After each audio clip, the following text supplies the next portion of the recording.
Hello and welcome back to another stupid video. This time I'm going to be making Fakemon based on a stupid TikTok meme I made. These Pokemon are going to be regional fakes of Sableye or convergent Pokemon, whatever you want to call them. The only reason for this is basically because I didn't really have a concept in mind that was very interesting other than just the joke of the Vetus Gremlin itself. So yeah, they're gonna be convergent things with Sableye because I couldn't think of any other way to make them look unique because I'm not very creative.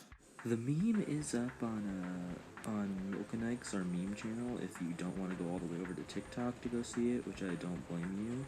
That's basically it for the intro. Basically, the joke was that I used some panorama photo that my sister took of my dad and called him a gremlin because I thought it was funny. And I'm gonna be making Fakemon based on that because it's spooky enough to be Halloween themed, I guess.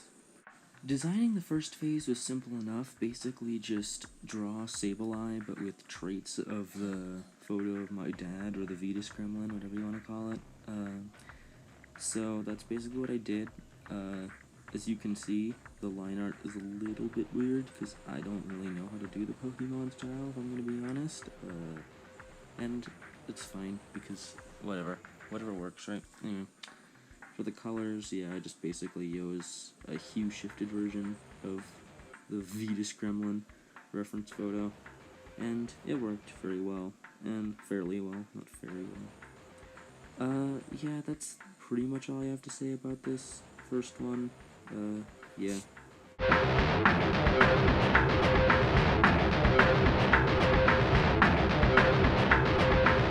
And this is Vetus Eye, which is just Sableye combined with Vetus, because I'm not very creative.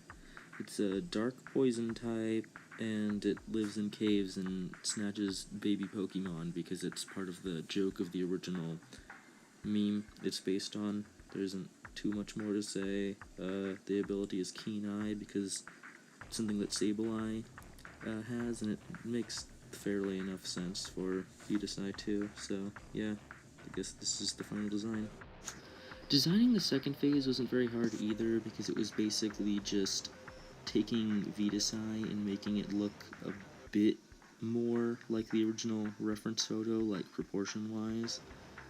I didn't really take too much from Sableye in this, second iteration because I feel like, for my personal prediction with convergent Pokemon, is that their evolutions are probably gonna look a bit more different from the original Pokemon in the first form, sort of showing how they change over time or something.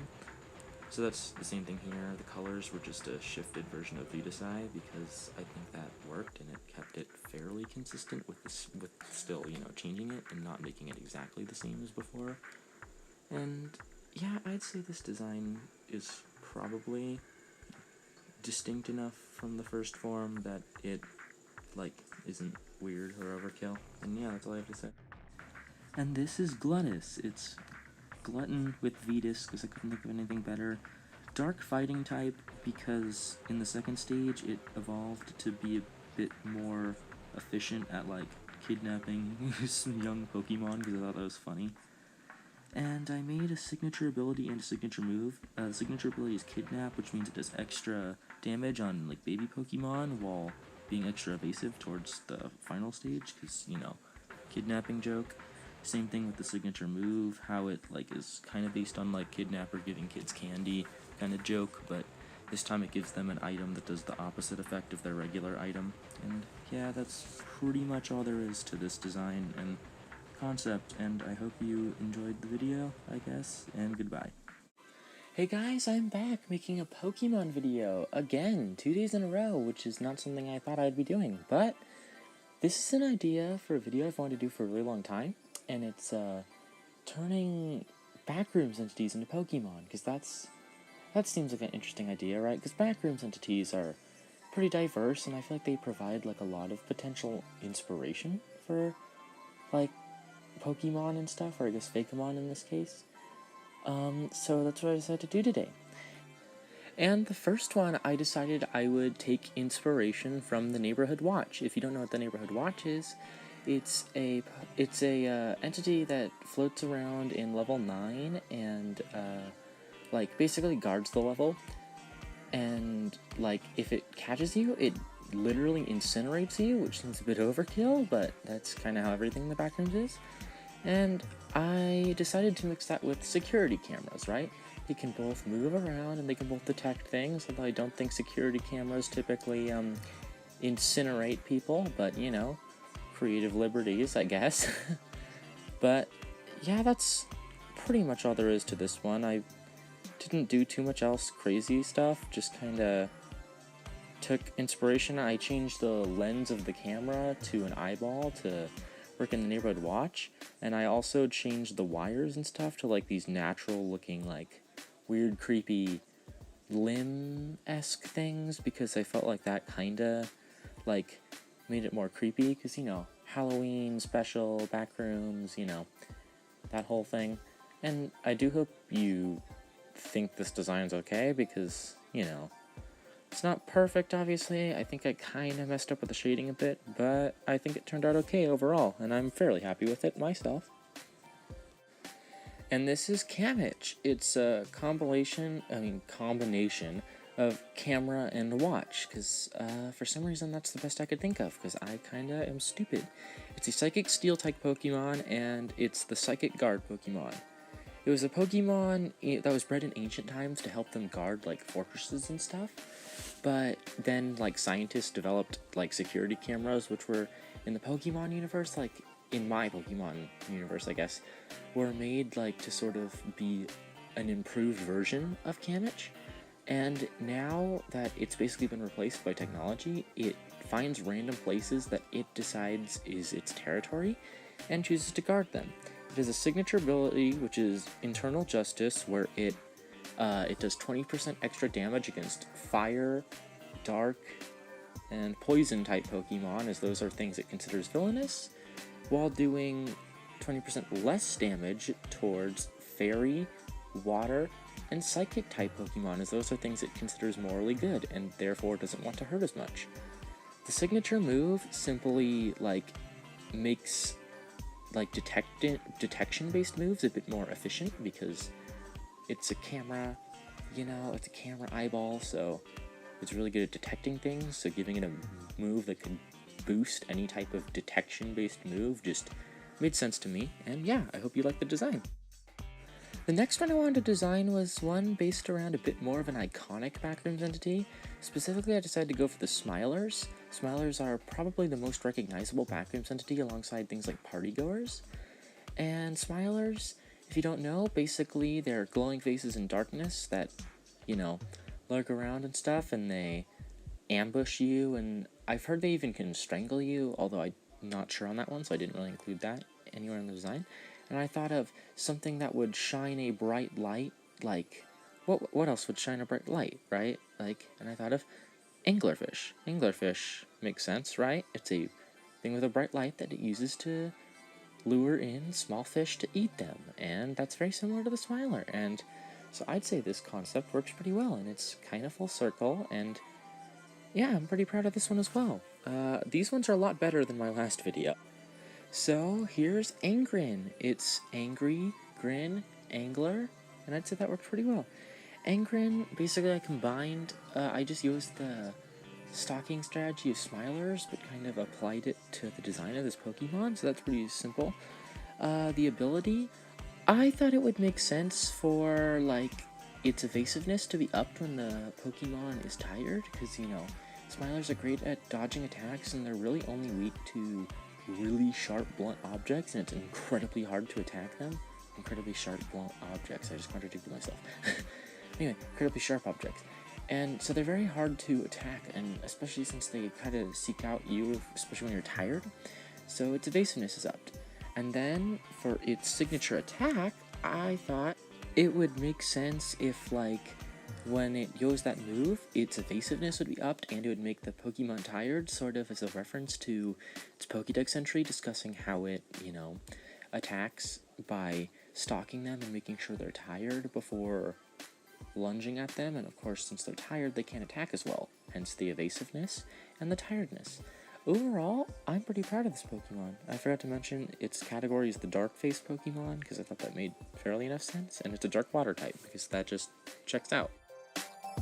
For the final Pokemon, I decided to do something a bit more interesting, so I based it off of the Death Moths from, the backgrounds, obviously, and Death Moths are interesting for one particular reason to me, and that's that there's a difference between the male and females, and that being that the males are usually the smaller, more easily tameable ones that are significantly less aggressive, and the females are the big, rulers of the kingdom, kind of like how ants and bees kind of have that whole thing going on, and apparently termites do as well. So I thought I'd do a gender difference Pokemon where the males are smaller, tiny little workers that are forced to do all the attacking and the scavenging, while the females were bigger and more fancy and had better attacks, but were more lazy, so they'd be slower. I thought that was kind of a unique idea, and I thought that the concept kind of made sense, right? You take the things themselves and you up the gender difference and you kind of apply it to the same type of difference that creatures in the real world have. And overall, I'd say that kind of made it check out as an interesting design, and I think it made it distinct enough from all the others that it didn't end up being really weird or boring, because I know the concept of doing the Death Moth is a little bit more boring than a lot of the other ones, but I think I was actually able to make it work pretty well. And here is Demeth, or more specifically, male Demeth. It's bug flying, and both of them are the Dust Moth, and both of them are bug flying. The male Demeths, as previously stated, are the ones that basically worship the queen, or the females, not really queens, and do all the fighting and gather all the resources for the colony. And it typically also likes to look for fancy things like berries to gift to the queen, or the females, to try to help them find mates and stuff. And I also decided to say that they're more typically found in the dry and uninhabitable-ish areas, to sort of say that they're taking the less comfortable areas so the females can live in the more fancy and nice areas, because it's one of those types of colonies. And overall, I'd say that this is a fairly mediocre Fakemon. And finally, we have our female Demeths. I don't think I explained the meaning behind Death Moth. The Demeth name, it's Death, Moth, and Demon. If I already did, then that's the second explanation. But I mainly want to explain how the female Demoths, are a lot more spoiled than the males. They have a lot more attitude, and they'd be a lot more difficult to train. Their moves themselves would be stronger, but because they think they're too good to battle, and they think that they're too good to really do anything, they probably would be kind of a pain to actually use. And I don't know, maybe at some point in the future I should do an evolution, to sort of redeem female Demoths and, that whole thing, but for now I just wanted to sit with this sort of spoiled, fussy princess type thing going on. And really the only thing I changed but design-wise is made it a bit more bigger and fluffier, because it's kind of weird to do gender differences that make it more feminine looking, because it's a bug. It's not really a human. It's a freaking bug.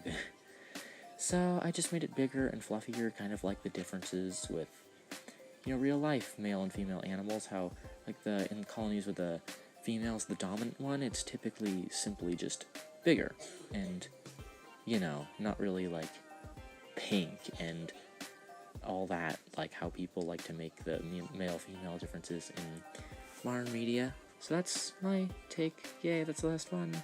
And that's it. Good job. You made it to the end of the video. And I had a lot of fun making this, as it's a video I've wanted to make for a very, very long time now. I don't know, I just thought the idea of turning backgrounds on using Fakemon was a fun idea. And I'm glad I finally got the opportunity to do this, and, Halloween came pretty perfect for me, at least in my opinion. But I have a proposition for you guys. If you guys like this video, how about we hit a goal for 20 likes. If this gets 20 likes, I will do a sequel. I will turn more backroom entities into Pokemon. Feel free to leave suggestions, like if you want to see the party goers, if you want to see other entities get turned into Pokemon. And I do want to do more Fakemon videos in general, so this definitely will be the last you see of me, at least Fakemon ones. And I do hope you enjoyed, and if you enjoyed, leave a like, comment, and maybe subscribe if you want to. I don't really care. And goodbye, and I love you all.